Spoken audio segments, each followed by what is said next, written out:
مساء الخير يا حبايب قلبي، عاملين ايه؟ وحشتوني جدا جدا.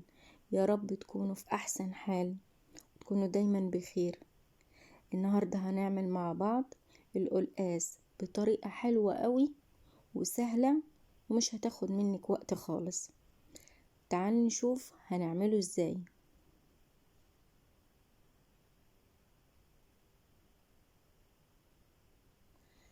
انا هنا نزلت بمعلقة سمنة بلدي ومعلقتين زيت وحتة ليا سيحتها في الاول كده علشان تدي طعم للاكل، وبصلتين فرمتهم او تخرطيهم صغير زي ما تحبي، ورشة ملح. وهحمر البصل كده تحميرة بسيطة تدي لون ذهبي كده، علشان انا مش عايزة البصلة تبقى لون غامق، لا عايزاها حاجة بسيطة خالص. هوريكي تبقى ازاي. بس كده مش هحمرها تاني. وبعد كده هنزل باللحمة. انا كنت سلقاها الاول قبل الفيديو علشان ما اطولش عليكم. سلقتها السلقة العادية حطيت المية وحطيت التوابل بتاعتها وسلقتها. هنا هنزل باللحمة بقى علشان اديها تشويحة مع البصل قبل ما اسبكها، وبتدي طعم حلو قوي لما تحمريها مع البصلة. بس هحمرها وبعد كده هرجع لكم تاني. بس هو ده اللون حلو قوي، مش هحمرها اكتر من كده علشان ما تستويش قوي معايا، عشان لسه هتستوي مع القلقاس طبعا.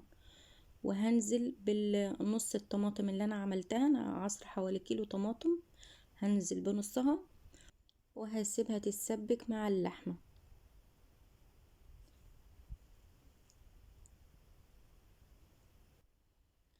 بس كده. وبعد كده هكمل باقي عصير الطماطم. انا ما بحطش الطماطم كلها مرة واحدة، لا احب احطها على مرتين بس. وبعد كده هسيبها تتسبك يعني حوالي 5 دقايق كده، مش هطول عليها. وبعد كده نزلت بالقلقاس، كنت غسلاه كويس جدا ونقعته في المية حوالي ربع ساعة بالخل والليمون. وبعد كده انزل بيه في الصلصة، وهزود بالشوربة بتاعت اللحمة بس. وبعد كده هقلبها وهسيبها تتسبك وتستوي شوية. تعالوا نشوف هنكمل ونعمل ايه تاني. هنا معايا حزمة سلق وحزمة كزبرة. حطيت معلقة سمنة وهحمرهم فيهم كده بالشكل ده. انا قصيت العروق بتاعتهم، خدت الورق بس وغسلتهم وقطعتهم بالشكل ده. وانا سبتهم كده لحد ما نزلت المية بتاعتهم. بعد كده هنزل بالتوابل، كزبرة ناشفة وتوابل لحمة، وهقلبهم فيهم كويس قوي كده لحد ما تحمر معايا. انت حابة ايه تزودي الخضرة زودي براحتك، بس تبقى بالشكل ده. بعد كده هنزل بالثوم. الثوم بيدي طعم وريحة حلوة قوي في الأكلة دي. وهحمره مع السلق والكزبرة.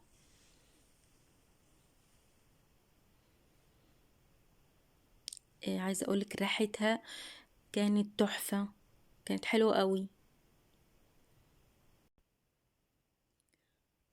بس هي تقريبا كده خلاص، الثوم ابتدى يتحمر معايا، خلاص هي كده جهزت معايا. وبعد كده خدتهم فرمتهم حاجة بسيطة في الكبة، وبعد كده هنزل بيهم على القلقاس.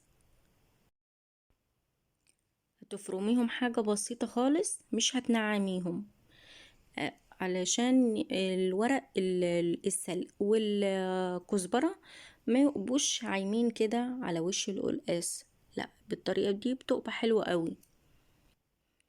بس. وبعد كده هقلبها كويس قوي وهسيبهم حوالي 5 دقايق. هي اللحمة استوت والقلقاس استوى، بس هسيبها 5 دقايق كده. هي كده خلاص جهزت معايا. بس هنزل باقي التوابل. نزلت بالملح والفلفل الاسود. بس هي كده جهزت واستوت خالص. بس انا حبيت احط التوابل في الاخر علشان الصلصة ما تحدقش معايا. وهنا حطيت بابريكا وبس. على كده كل التوابل بتاعتي انا حطيتها. بس كده هسيبها حوالي دقيقتين كمان لان هي استوت خلاص كده. بس انا علشان الخضرة تكمل سواها مع القلقاس واللحمة. بس هنا استوت وجهزت. بقيت تحفة قوي وطريقتها سهلة جدا ولذيذة قوي. هنا جهزت معايا اهي للتقديم. تحفة تحفة، ريحتها كانت روعة. جربيها بالطريقة دي وهتعجبك جدا. وبعد كده هنا عملت رز حبة وحبة بالشعرية جنبيها. شكله كان تحفة والقلقاس كان روعة وبألف هنا وشفا. وجربيها بالطريقة دي هتعجبك قوي. ويا رب الفيديو يكون عجبكم النهاردة. ولو عجبكم الفيديو متنسونيش في اللايك والاشتراك بالقناة وتفعيل زر الجرس علشان يوصل لك كل جديد. مع ألف سلامة.